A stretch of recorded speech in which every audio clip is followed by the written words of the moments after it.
Dito kami ngayon sa ilog ng Bobbio River. Paglagpas ng River Caro.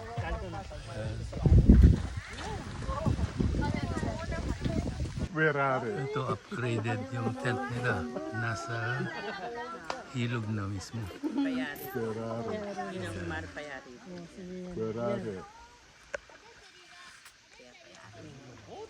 Mainit ang simoy ng araw pero nakababad yung paa sa ilog kaya presko pa rin.